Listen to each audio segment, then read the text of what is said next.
Our SABC News reporter Hasina Gori is following those interviews for us and joins us live now from Sandton. Hasina, it's not only those interviewees in the hot seat who are under scrutiny, but also the commissioners themselves, because the JSC has been making headlines, and some would say for all the wrong reasons.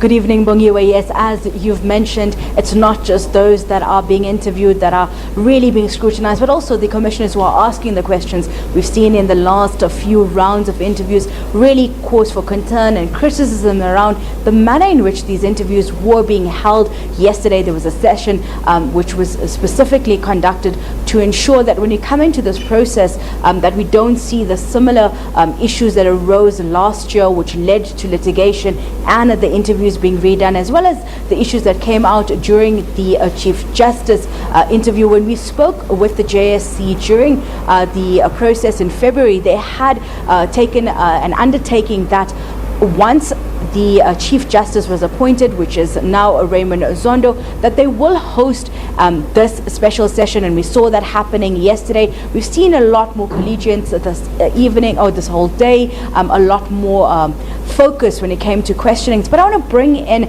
Judges Matter and Bekezile Benjamin here with me. We spoke yesterday regarding this matter. Now we've had all 5 candidates being interviewed, one still continuing. Let's start with, how has the process been different from before? We also saw new commissioners. How have they fared today on their first day, if you can say, on the job?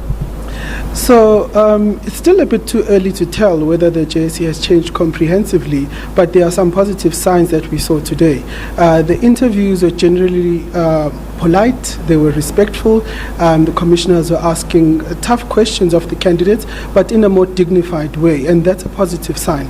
Another positive sign is that we saw multiple references to criteria. Finally, the JSC has told us what it is that they are looking for, and at many points during today's interviews, they were referencing the criteria that they announced that they'll be using yesterday. So all of those are positive signs.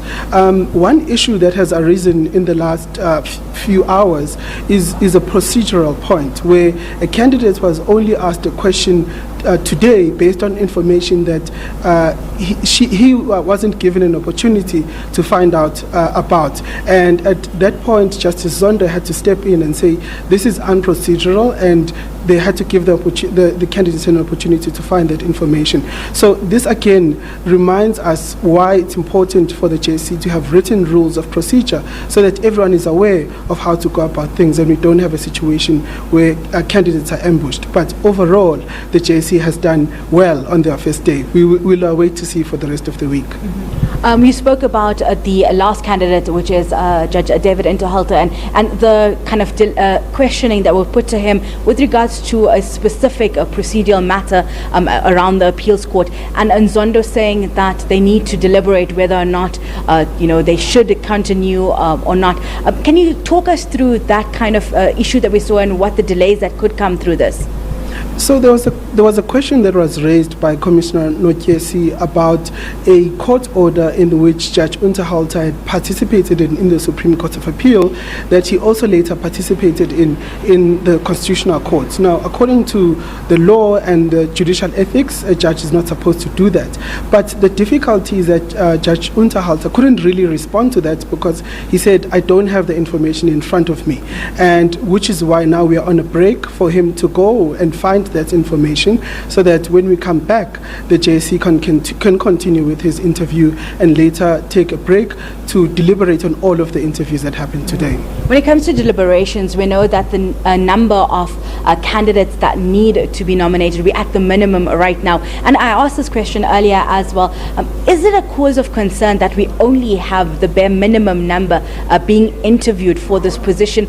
Do we have a shortage or a lack of top jurists that could hold positions in the bench, or is there just a procedural error when it came to nominations that saw such a low number being interviewed?